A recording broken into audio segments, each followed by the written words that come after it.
Hi ಎಲ್ಲರಿಗೂ ನಮಸ್ಕಾರ. ಇವತ್ತು ನಾನು ಸಬ್ಬಸ್ಗೆ ಪಲ್ಯನ ಹೆಂಗೆ ಮಾಡೋದಂತ ಹೇಳ್ಕೊಡ್ತಾ ಇದ್ದೀನಿ ನೋಡಿ. ಈ ಸಬ್ಬಸ್ಗಿನ ಅಲಸಂದಿ ಕಾಳು ಜೊತೆ ಮಾಡ್ತಾಯಿದ್ದೀನಿ. ಡಿಫ್ರೆಂಟ್ ಆಗಿದೆ, ಮಾಡಿ ನೋಡಿ ಹೆಂಗೆ ಬಂದಿದೆ ಅಂತ ಕಮೆಂಟ್ ಮುಖಾಂತರ ಹೇಳಿ. ಸಬ್ಬಸ್ಗೆ ಪಲ್ಯನ ವಾರಕ್ಕೊಮ್ಮೆಯಾರ ಮಾಡ್ಕೊಂಡು ತಿಂದ್ರೆ ಆರೋಗ್ಯಕ್ಕೆ ಒಳ್ಳೆಯದಿದೆ. ಇದನ್ನು ಹೆಂಗೆ ಮಾಡೋದಂತ ಹೇಳ್ತಾನೆ. ಇದಕ್ಕೆ ಬೇಳೆಕಾಳನ್ನು ಹಾಕೋಬೋದು ಅಥವಾ ಕಾಳುಗಳನ್ನೂ ಹಾಕೊಂಡು ಮಾಡ್ಬೋದು. ನಾನಿವತ್ತು ಇದಕ್ಕೆ ಅಲಸಂದಿ ಕಾಳು ಹಾಕಿ ಮಾಡ್ತಾಯಿದ್ದೀನಿ ನೋಡಿರಿ. ಅಲಸಂದಿ ಕಾಳನ್ನ ಕುಕ್ಕರ್ನ್ಯಾಗ ಹಾಕಿ 2 ಸೀಟಿ ಕೂಗಿಸ್ಕೋಬೇಕೀಗ. ಇದಕ್ಕೊಂದು ಸ್ವಲ್ಪ ಉಪ್ಪು ಹಾಕಿ ನೀರು ಹಾಕಿ 2 ಸೀಟಿನ ಕೂಗಿಸ್ಕೋತೀನಿ ನೋಡಿರಿ ನಾನು ಈ ಥರ.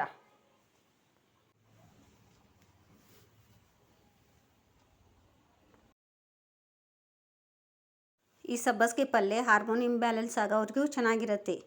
ಚಿಕ್ಕ ಮಕ್ಕಳಿಗೇನು ಚೆನ್ನಾಗಿರುತ್ತೆ, ಮೂಳೆಗಳು ಎಲ್ಲ ಗಟ್ಟಿ ಆಗ್ತಾವೆ ನೋಡಿ. ಈಗ ನಾನು ಸಬ್ಬಸ್ಗಿನ ಕಟ್ ಮಾಡ್ಕೊತಿದ್ದೀನಿ ಇಲ್ಲಿ ಸಣ್ಣಗೆ ಈ ಥರ. ಇದನ್ನು ಚೆನ್ನಾಗಿ ಕಟ್ ಮಾಡ್ಕೋಬೇಕು. ಈಗ ಒಂದು ಪಾತ್ರೆ ತೊಗೊಂಡಿದ್ದೀನಿ, ಇದರಲ್ಲಿ 2 ಸ್ಪೂನ್ ಎಣ್ಣೆ ಹಾಕೋತಾ ಇದ್ದೀನಿ. ಈಗ ಈರುಳ್ಳಿ ಹಾಕೋಬೇಕು, ಸ್ವಲ್ಪ ಮೆಣಸಿನ್ಕಾಯಿ ಹಾಕಿ ಚೆನ್ನಾಗಿ ಫ್ರೈ ಮಾಡಬೇಕು ನೋಡಿ. ಕೆಂಪಗಾಗೋವರೆಗೆ ಫ್ರೈ ಮಾಡಬೇಕು. ಈಗ ಇದಕ್ಕೆ ನಾನು ಸಬ್ಬಸ್ಗೆ ಸೊಪ್ಪನ್ನ ಹಾಕೋಬೇಕು. ಸ್ವಲ್ಪ ಸಬ್ಬಸ್ಗೆ ಸೊಪ್ಪು ಹಾಕಿ ಅದನ್ನು ಚೆನ್ನಾಗಿ ಫ್ರೈ ಮಾಡಬೇಕು. ಹಸಿ ವಾಸನೆ ಹೋಗೋವರೆಗೂ ಫ್ರೈ ಮಾಡಬೇಕು.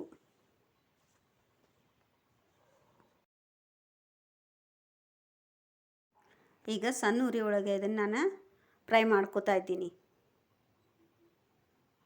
ನೋಡಿ. ಈ ಥರ ಫ್ರೈ ಮಾಡ್ಕೊಳ್ಳಿ. ಸಬ್ಬಸ್ಗೆ ಸೊಪ್ಪು ಜಾಸ್ತಿ ಇದ್ದಿದ್ದು ಸ್ವಲ್ಪ ಆಗ್ತತಿ, ಫ್ರೈ ಆದಮೇಲೆ ಸ್ವಲ್ಪ ಕಾಣ್ತತಿ ನೋಡಿ. ಇದಕ್ಕೆ ಈಗ ನಾನು ಉಪ್ಪು ಹಾಕೋತೀನಿ, ಸ್ವಲ್ಪ ಅಚ್ಚ ಖಾರದ ಪುಡಿ, ಅರಿಶಿನ ಹಾಕಿ ಇದನ್ನು ಚೆನ್ನಾಗಿ ಮಿಕ್ಸ್ ಮಾಡ್ಕೋತೀನಿ. ಈಗ ನಾನು ಮಿಕ್ಸ್ ಮಾಡ್ಕೊಂಡ ಈಗ ಕುದಿಸಿದ್ದ ಅಲಸಂದಿ ಕಾಳನ್ನ ಹಾಕಿ ಮಿಕ್ಸ್ ಮಾಡ್ಕೋತೀನಿ ನೋಡಿ. ಈ ಥರ ಮಿಕ್ಸ್ ಮಾಡ್ಕೊಳ್ಳಿ. ಇದನ್ನ ಚೆನ್ನಾಗಿ ಎಲ್ಲನೂ ಮಿಕ್ಸ್ ಮಾಡ್ಕೋಬೇಕು. ಸಬ್ಬಸ್ಗೆ ಪಲ್ಯ, ಅಲಸಂದಿ ಕಾಳು ಎಲ್ಲ ಇದನ್ನು ಚೆನ್ನಾಗಿ ಮಿಕ್ಸ್ ಮಾಡ್ಕೊಂಡು ಒಂದು 5 ಮಿನಿಟ್ ಲೋ ಫ್ಲೇಮ್ ಇಟ್ಟು ಬೇಯಿಸ್ಕೊಳ್ಬೇಕು. ಉಪ್ಪು ಮತ್ತು ಎಲ್ಲ ಖಾರ ಚೆನ್ನಾಗಿ ಹೀರ್ಕೊಳ್ತದೆ ನೋಡಿ. ಮುಚ್ಚಿದ್ದೀನಿ ನಾನೀಗ, ಮುಚ್ತೀನಿ. 5 ಮಿನಿಟ್ ಆದ್ಮೇಲೆ ಪಲ್ಯ ನೋಡಿ ಈ ಥರ ಒಂದು ಸ್ವಲ್ಪ ಕಾಣ್ತಾ ಇದೆ. ಸಬ್ಬಸ್ಗೆ ಸೊಪ್ಪು ಮೊದಲು ಜಾಸ್ತಿ ಕಾಣ್ತಾಯಿತ್ತು, ಈಗ ಸ್ವಲ್ಪ ಕಾಣ್ತಾ ಇದೆ ನೋಡಿ.